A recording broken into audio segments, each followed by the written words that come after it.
I'm Brianna, 23 years old. For 23 years, I lived as a servant in my own home. I woke at 5 every morning to scrub floors, cook meals, and wash clothes while my brother Brandon slept until noon in his king-sized bed. My parents told me something I believed for over 2 decades. Some children are born to be served. Some are born to serve. You're the second kind. I never questioned it. Not until the bride's father, a man I'd never met, looked at my face during the family photo and started trembling. He pulled me aside and asked a question that shattered everything I thought I knew. Do you know who your real mother is? Before I continue, if this story resonates with you, please take a moment to like and subscribe, but only if you genuinely want to hear what happened next. And if you're watching, drop a comment telling me where you're from and what time it is there. Now, let me take you back to the morning of Brandon's wedding, the day I thought would be the worst of my life.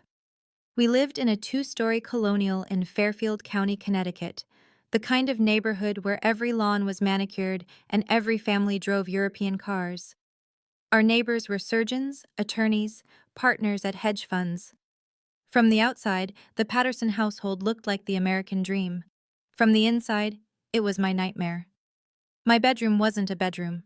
It was the basement, a concrete floor, no windows, a thin mattress that smelled like mildew.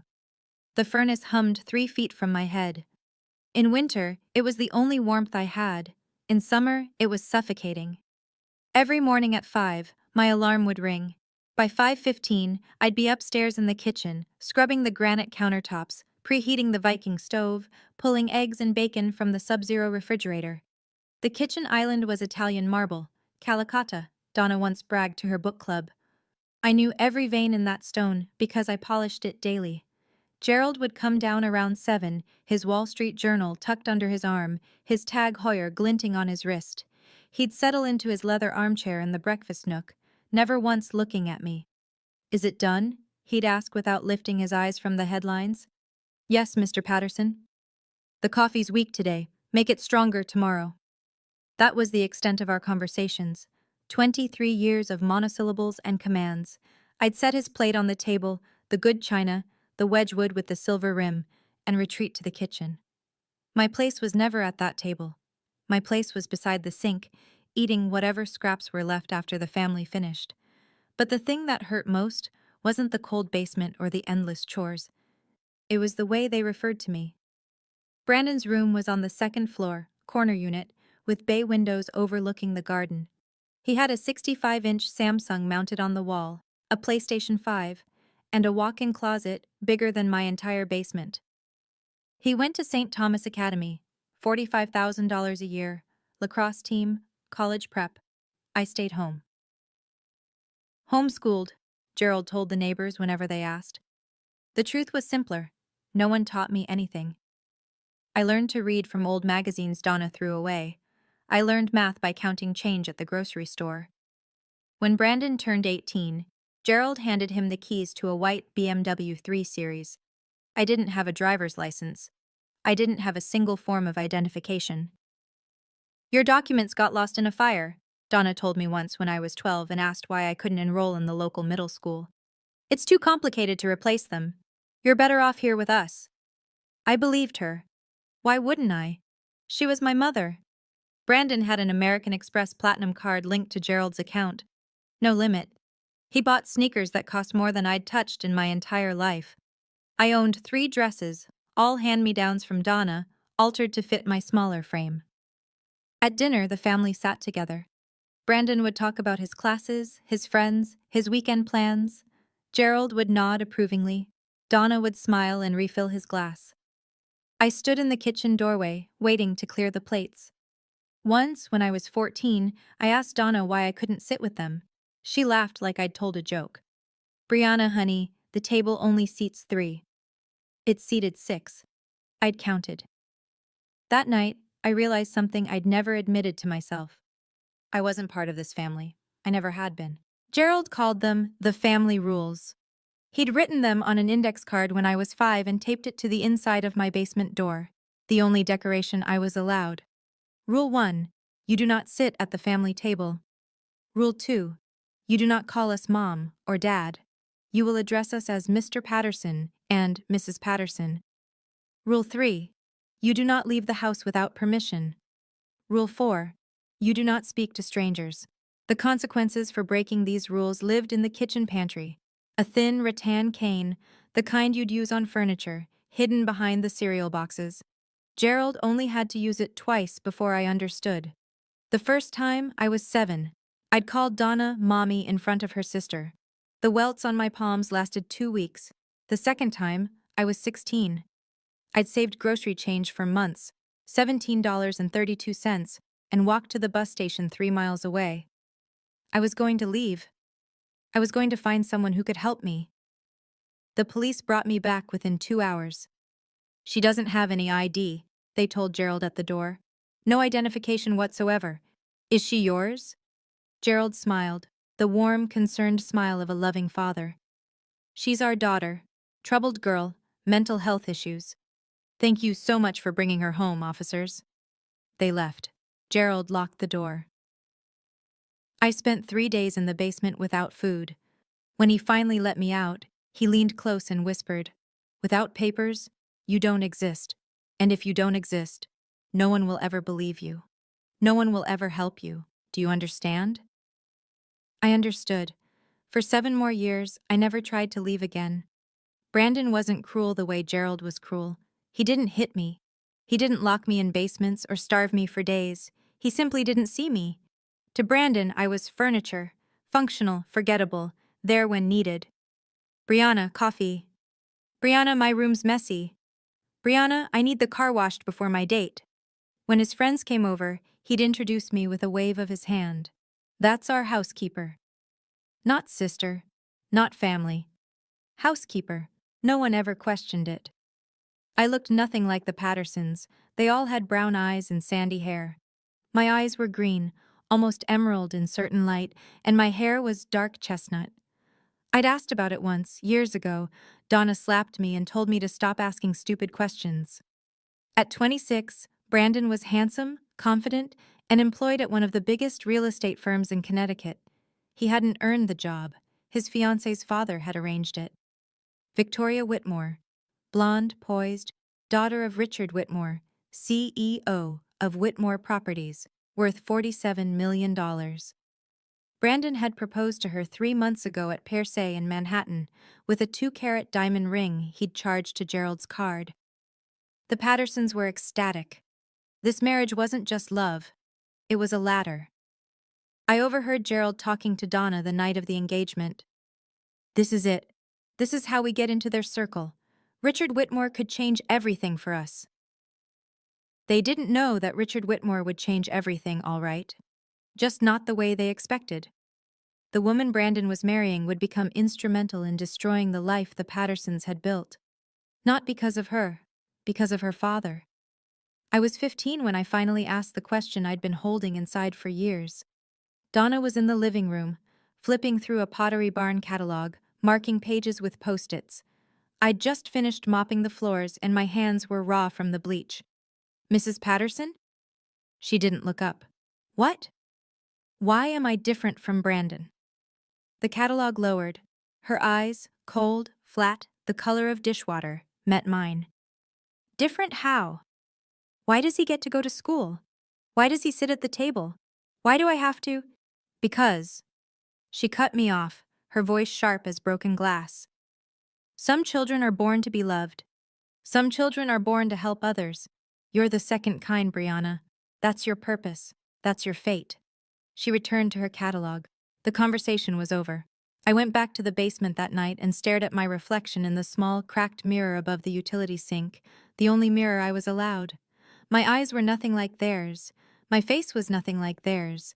But I didn't question it anymore. Donna was right, I told myself. Some people are born to serve. I was one of them. Fighting it would only bring more pain. For 8 more years I believed that.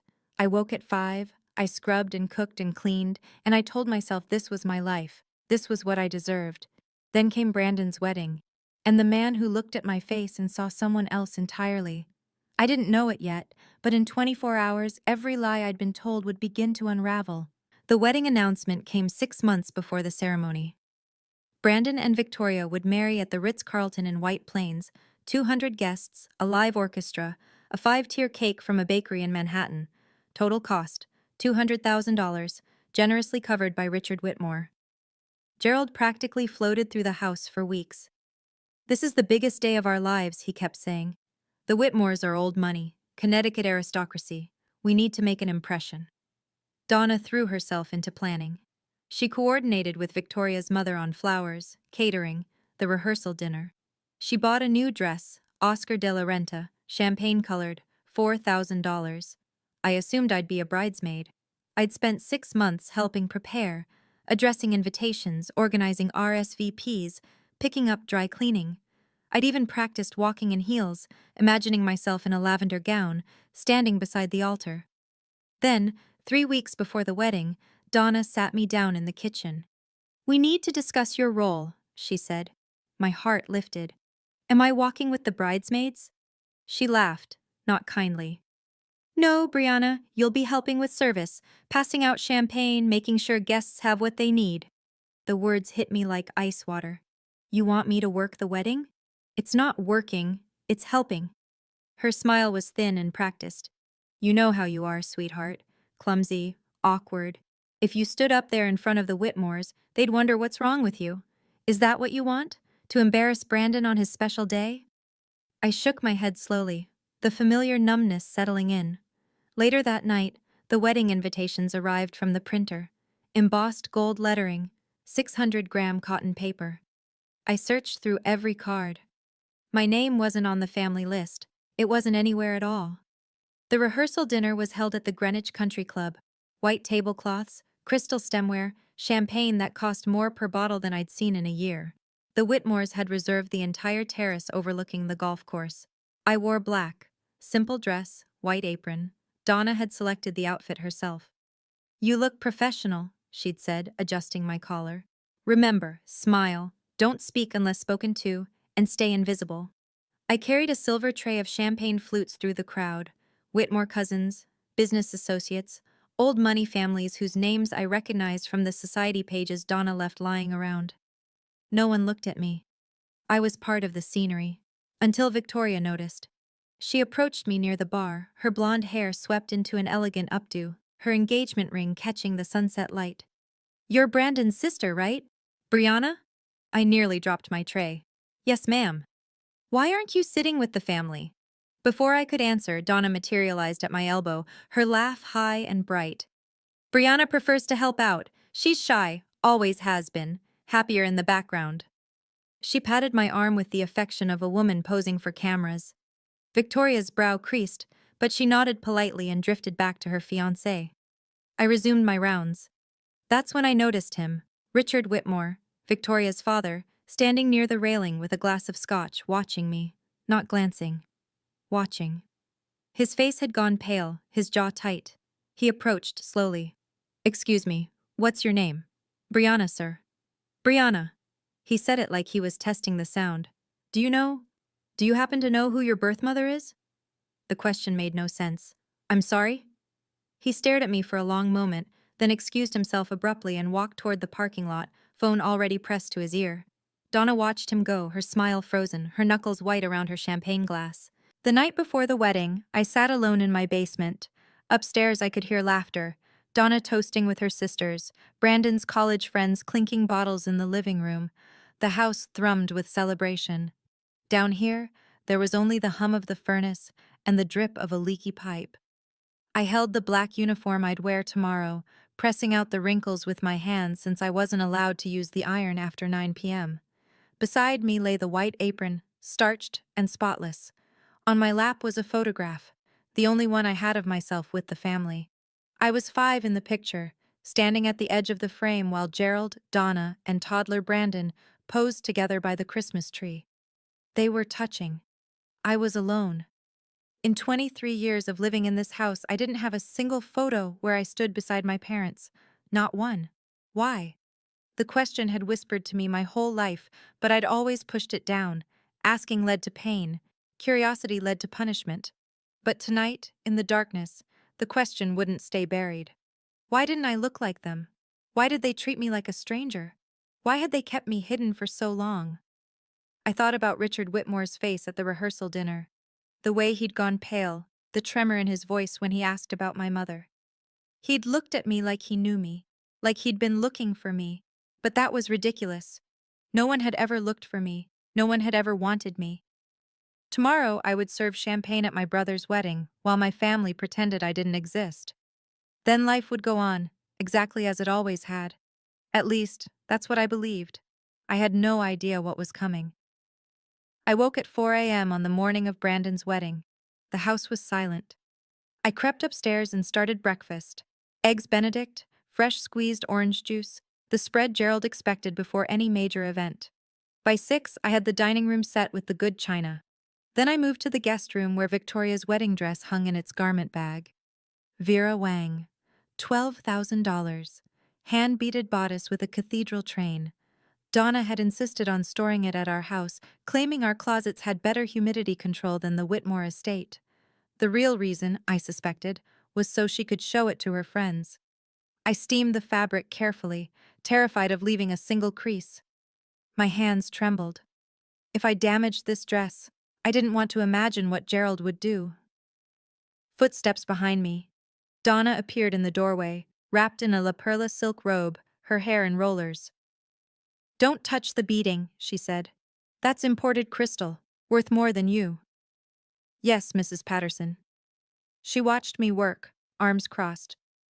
"When we arrive at the hotel, you'll enter through the service entrance. Don't let anyone see you going in." "Yes, Mrs. Patterson." "And don't embarrass us." Her voice dropped, sharp and cold. "This is the most important day of Brandon's life.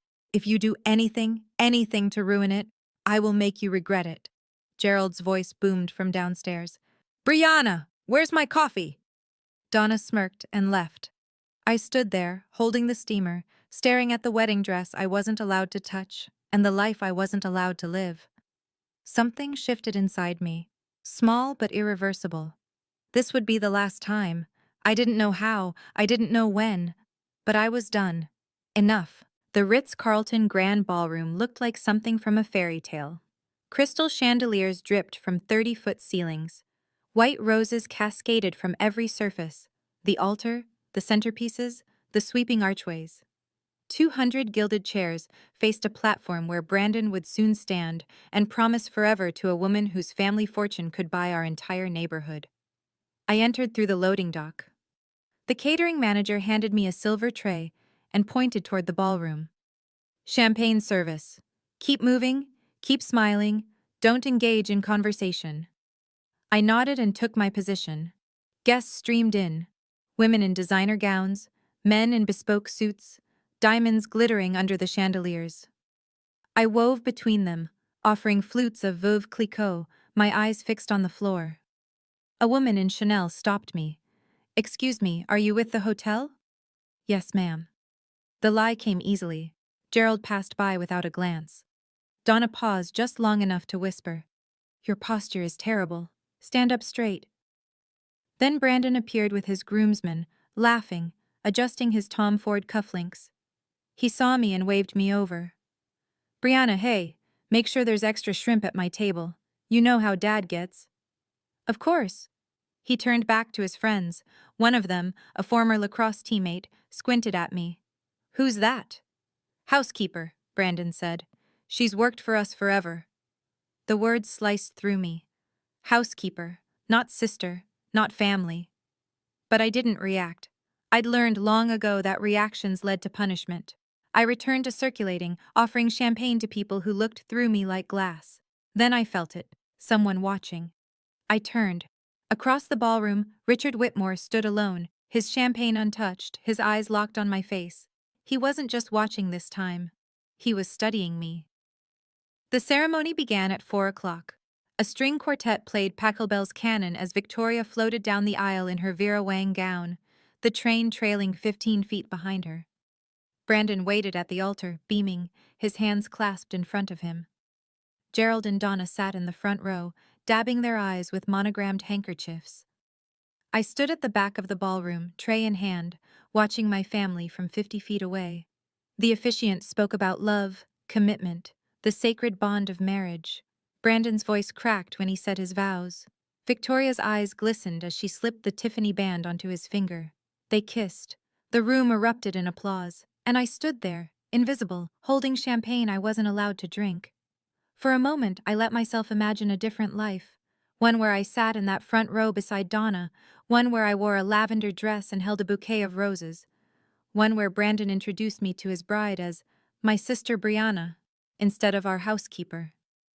But that life didn't exist. Maybe it never had.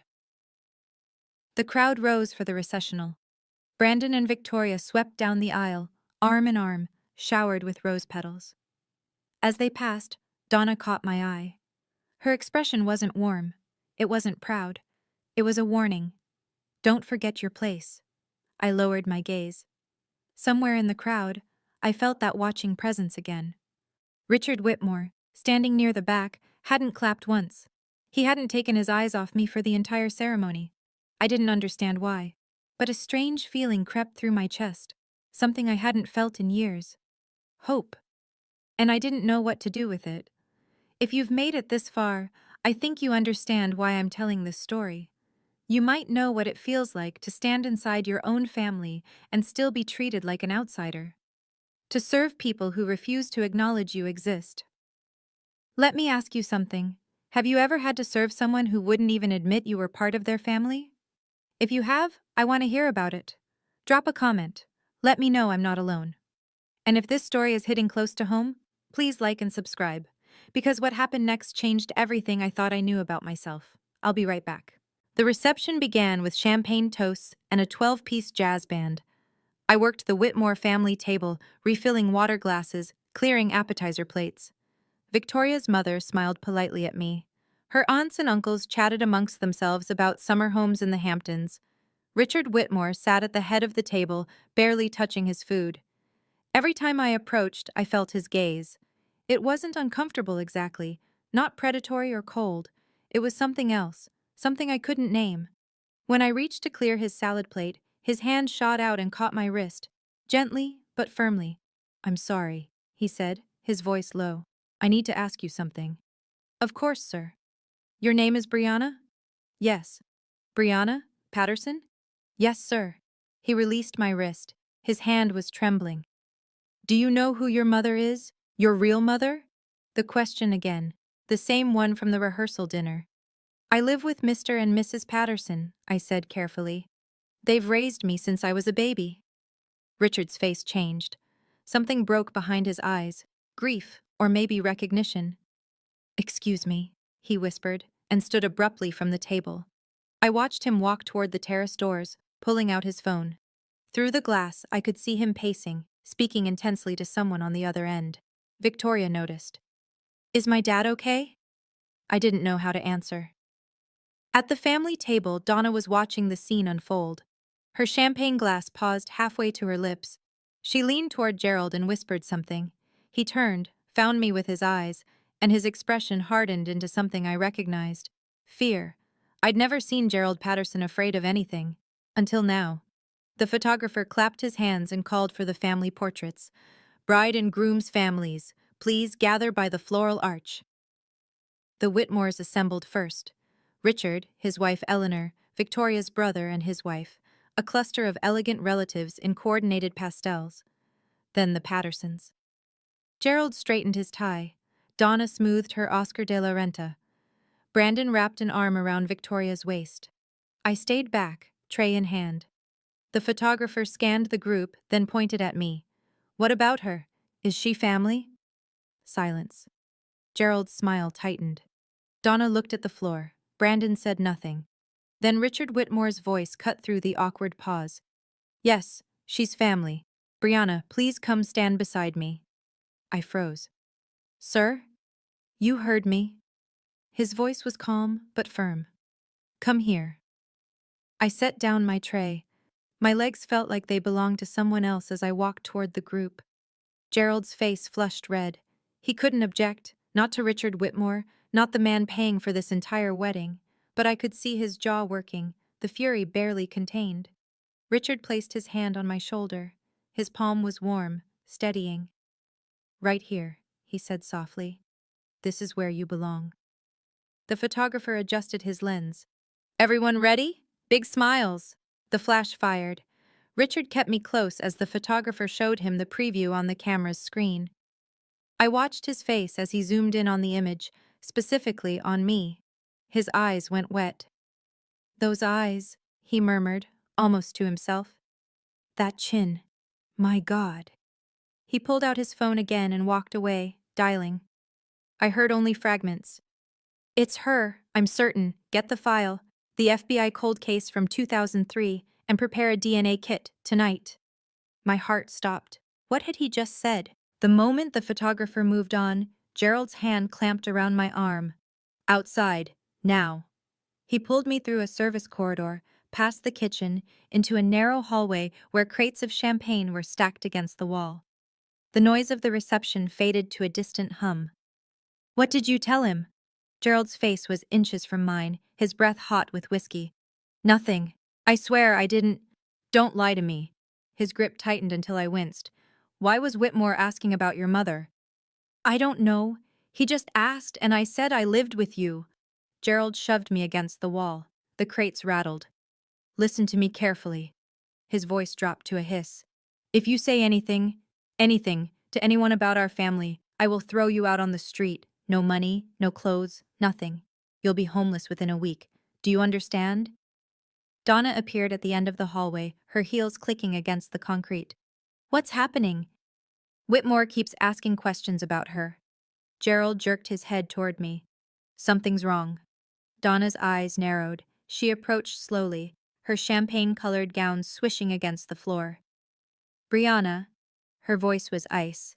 After the reception, you're staying to clean. You don't speak to anyone, and whatever Mr. Whitmore wants to discuss, you tell him nothing. We are your family. We saved you. Without us, you'd be dead in a gutter somewhere. She smiled, that practiced public smile. Now get back to work, and if you embarrass us again, I promise you'll regret it. They left me there, shaking, alone among the champagne crates. Gerald's words echoed in my head. Without papers, you don't exist. But Richard Whitmore thought I did exist. He thought I was someone. The question was, who? I returned to the reception floor in a daze. The jazz band had started, and couples swayed on the dance floor, Brandon and Victoria in the center, their foreheads touching, the picture of newlywed bliss. Gerald and Donna sat at the family table, laughing with guests, performing their roles as devoted parents. I picked up my tray and resumed circulating, but my hands wouldn't stop trembling. Gerald was right. Without documents, without proof of identity, I was no one. If I tried to leave, I'd be picked up by police within days, a vagrant with no name, no history, no one to claim her. This was my life. It always had been. It always would be. I drifted toward the ballroom's edge, toward the exit. Maybe I could just slip away, disappear into the night, walk until my legs gave out and let whatever happened next happen. What difference did it make? No one would miss me. No one would even notice I was gone. Brianna. I turned. Richard Whitmore stood behind me, his face etched with something I didn't recognize. Concern? Grief? May I speak with you privately? Just for a moment. I glanced toward the family table. Donna was watching us, her smile frozen. I don't think I should, please. His voice cracked. It's important. I've been looking for someone for a very long time. He reached into his jacket pocket and pulled out a photograph.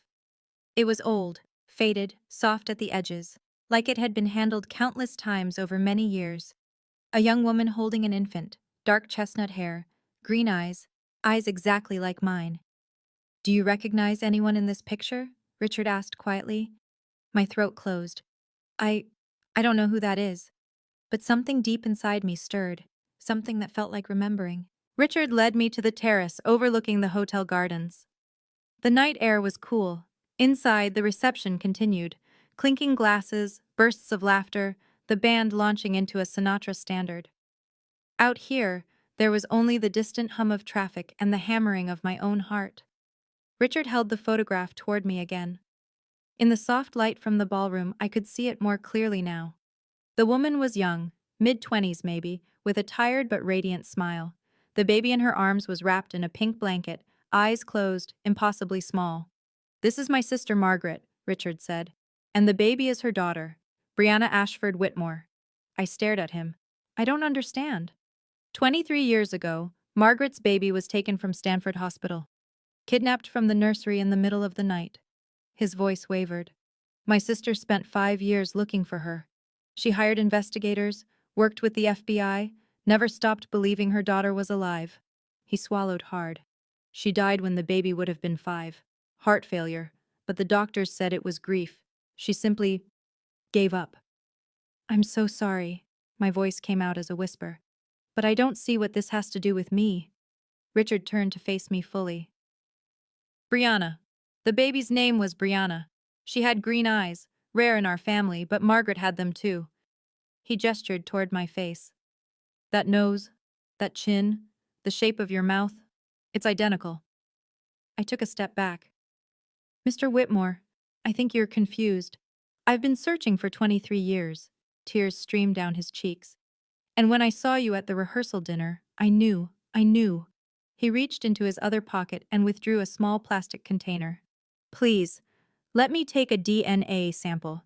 If I'm wrong, I'll never bother you again. But if I'm right, he steadied himself. If I'm right, then the people in that ballroom are not your family. They're the people who stole you. The words hung in the air like smoke. Stole you. For 23 years, I'd been told I was worthless. Born to serve. Lucky to have a roof over my head. And now this man, this stranger, was telling me I might have been stolen. That the people who raised me might be criminals. That I might have a family who actually wanted me. It was too much. Too impossible. I can't, I said, backing away. I can't do this. Brianna, please. Richard's voice was gentle but urgent. I have a lab on standby. ABB certified, the gold standard for DNA testing. Results in 72 hours. Even if the test matches, if it matches, you're Margaret's daughter. You're my niece. He swallowed. And you're the legal heir to the trust she established before she died. I stopped. What trust? Margaret never gave up hope that her daughter would be found. She set up a trust fund in your name, in Brianna Ashford Whitmore's name, to be released if you were ever recovered. It's been growing for 23 years. How much? Richard met my eyes. $12 million? The terrace tilted beneath me. But this isn't about money, he said quickly. It's about the truth. It's about justice. And it's about giving my sister peace, finally knowing what happened to her child. Inside, the band shifted to a slow ballad. I could see Donna through the glass doors, scanning the room, looking for me. Looking for her property. I thought about the basement, the rules, the cane in the pantry. 23 years of being told I was nothing. And then I thought about Margaret Whitmore, dying of grief, never knowing what happened to her baby girl. I met Richard's eyes. What do I need to do? He opened the DNA kit. Just open your mouth.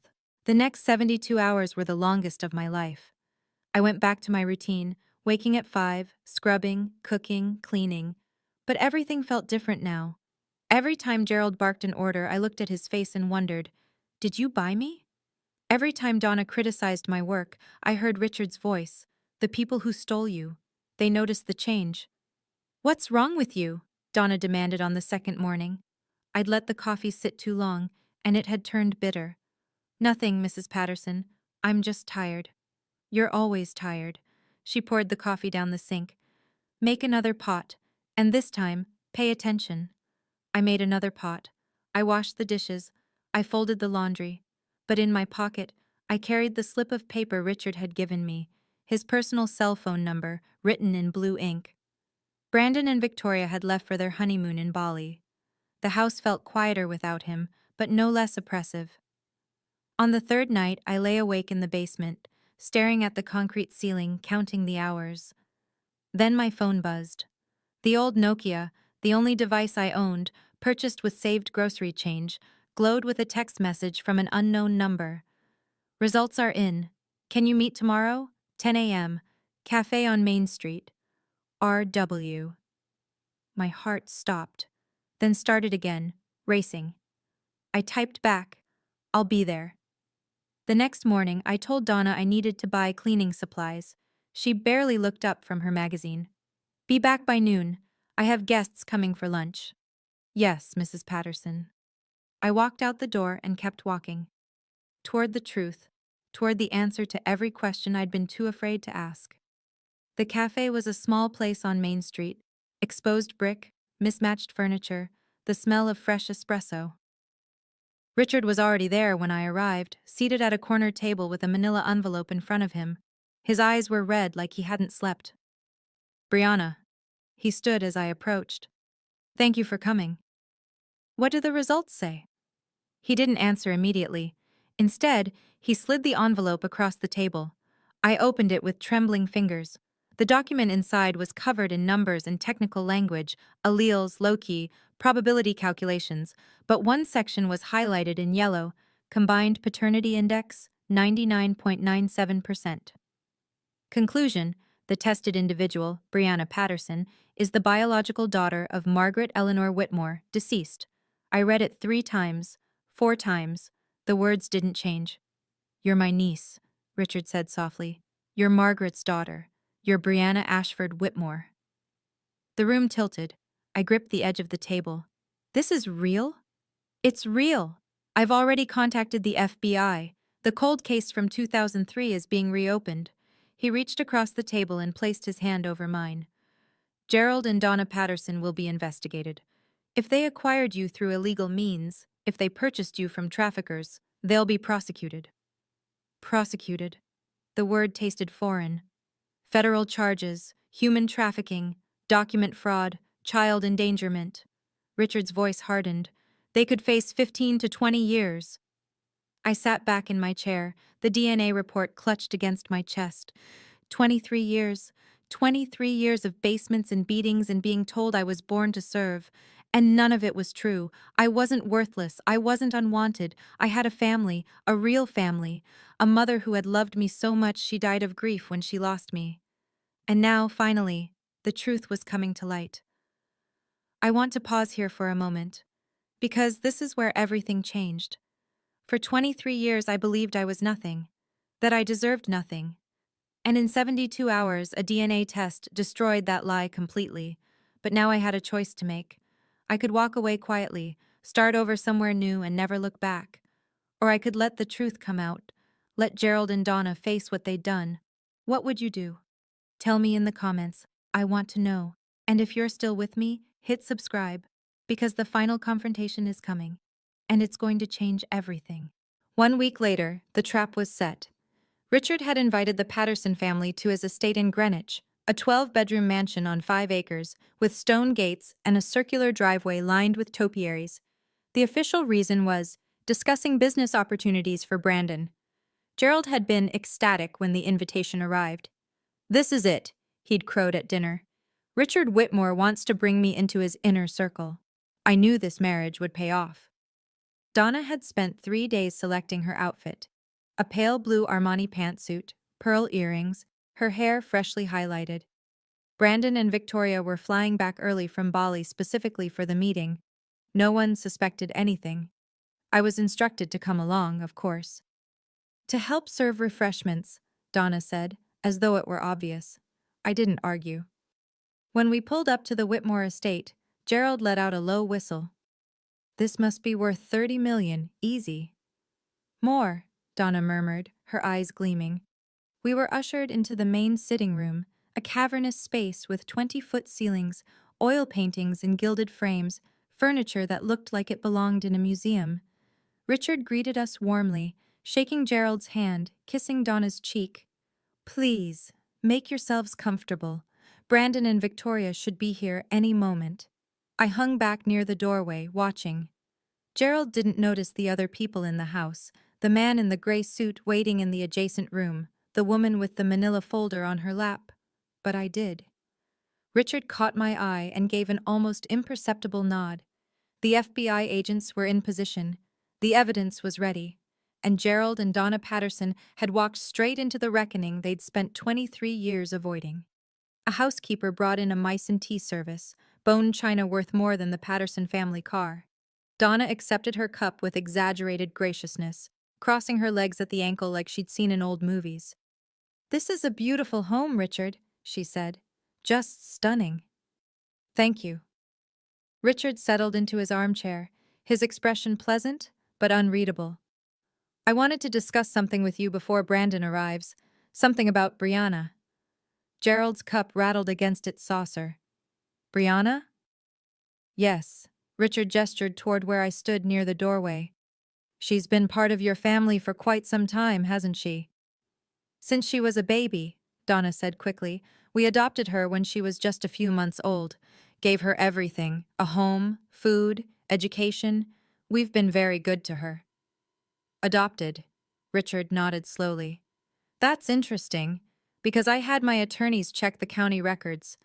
There's no adoption paperwork on file for anyone named Brianna Patterson." Silence. Gerald set down his teacup. "The records must be incomplete. You know how government agencies are. Things get lost." "I also checked with the state of Connecticut," Richard continued, his voice still calm. "No birth certificate, no social security number issued at birth, no hospital records anywhere in the tri-state area." Donna's practiced smile was starting to crack. "What exactly are you implying, Richard?"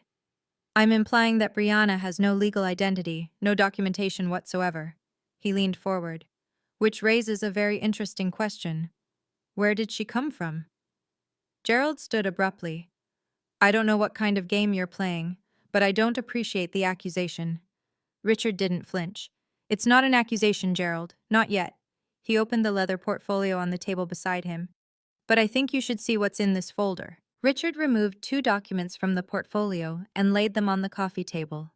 The first was the DNA report, the one I'd already seen, with its highlighted conclusion and its 99.97% certainty. The second was older, a photocopied FBI report with a case number at the top and the word confidential stamped in red. "This," Richard said, pointing to the DNA report, "confirms that Brianna is a 99.97% genetic match to my late sister, Margaret Whitmore. Brianna is her biological daughter." Gerald's face went from red to white. "And this," Richard tapped the FBI document, "is the cold case file from March 2003. My niece, Brianna Ashford Whitmore, was abducted from Stanford Hospital when she was 6 months old. She was never found." He looked up at Gerald. "Until now." Donna's teacup slipped from her fingers and shattered on the Persian rug. "This is insane," Gerald sputtered. We would never." "Then explain the documents." Richard's voice hardened. "Explain why she has no birth certificate, no adoption records, no proof that she was ever legally your child." "There was a fire." Donna's voice pitched high. "Records were lost." "There was no fire," Richard cut her off. "I checked. Every hospital in a 300-mile radius. No fire, no lost records, no Brianna born to any family named Patterson." The door to the adjacent room opened. A man in a gray suit stepped through, followed by a woman holding a badge. "Gerald Patterson? Donna Patterson?" The man's voice was flat, official. "I'm Special Agent Morrison with the FBI. We have some questions about the acquisition of your daughter." Gerald stumbled backward, his face ashen. Donna began to cry. And I stood there, watching the walls finally close in on the people who had called themselves my parents. What happened next moved quickly. Special Agent Morrison produced a warrant. His partner, Agent Chen, now Agent Smith, I'd later learn she'd recently married, began reading the Miranda rights. "Gerald Patterson, Donna Patterson, you are under arrest for suspicion of human trafficking, document fraud, and child endangerment. You have the right to remain silent. Anything you say can and will be used against you in a court of law." Gerald tried to run. He made it 3 steps before Agent Morrison caught his arm and pinned him against the wall. The man who had terrorized me for 23 years, who had starved me, beaten me, told me I was nothing, whimpered like a child as the handcuffs clicked around his wrists. Donna collapsed onto the sofa, mascara streaming down her cheeks. "Brianna," she wailed. "Brianna, please, tell them this is a mistake. We're your family. We raised you." I looked at her, at the woman who had slapped me for asking questions, who had locked me in basements, who had told me I was born to serve. "You raised me as a servant," I said. My voice was calm, steady. You never treated me like family. Not once. We gave you everything. You gave me a mattress on a concrete floor. I took a step closer. You took my identity. You took my childhood. You took my mother from me. Donna's face crumpled. We didn't know. We thought. You knew. Gerald's voice cut through, suddenly vicious, even in handcuffs. You knew exactly what we were doing, Donna. Don't pretend otherwise. At that moment, the front door opened. Brandon and Victoria walked in, fresh from Bali, tanned and smiling, until they saw the FBI agents and their parents in handcuffs. Victoria's smile vanished. What the hell is going on? The federal charges came down within the month. Gerald and Donna Patterson were indicted on 3 counts each: human trafficking under 18 U.S.C., Section 1589, document fraud, and child endangerment. The investigation revealed they had purchased me from an underground adoption network in 2003 for $15,000, cash, untraceable. The network had been shut down years ago, but the FBI had kept records. My name appeared on a ledger, listed between a purchase price and a delivery date, like I was inventory. The trial lasted 4 months. I testified twice. Gerald maintained his innocence until the end, claiming he'd been told I was an orphan, that he'd simply given me a better life. The jury didn't believe him. Donna turned on him during her testimony, claiming she'd been coerced, that Gerald had threatened her, that she'd always wanted to treat me better but couldn't. The jury didn't believe her either. Final sentencing: Gerald received 18 years in federal prison, Donna received 12. Their assets were frozen pending civil proceedings. The house in Fairfield County, the one with the Sub-Zero refrigerator and the Calicotta marble and the basement where I'd slept for 23 years, was seized to cover legal fees and potential restitution. Brandon's world collapsed too. Richard Whitmore withdrew all financial support the day of the arrest. The $200,000 spent on the wedding? Now Brandon's debt. His job at Whitmore Properties? Terminated immediately. Victoria filed for divorce 3 weeks later. I can't do this, I overheard her tell Brandon on the phone. Your parents bought a human being. They trafficked a child. I can't be associated with that. The man who'd grown up as a prince was suddenly alone, unemployed, and drowning in debt. And me? For the first time in my life, I was free. Brandon called me 6 months after the sentencing. I almost didn't answer. The name on the screen, Brandon Patterson, still triggered something cold in my chest, even now. But curiosity won. Hello? Brianna. His voice was thin, unfamiliar, not the confident golden boy I'd grown up serving. Someone hollowed out. I need to talk to you. About what?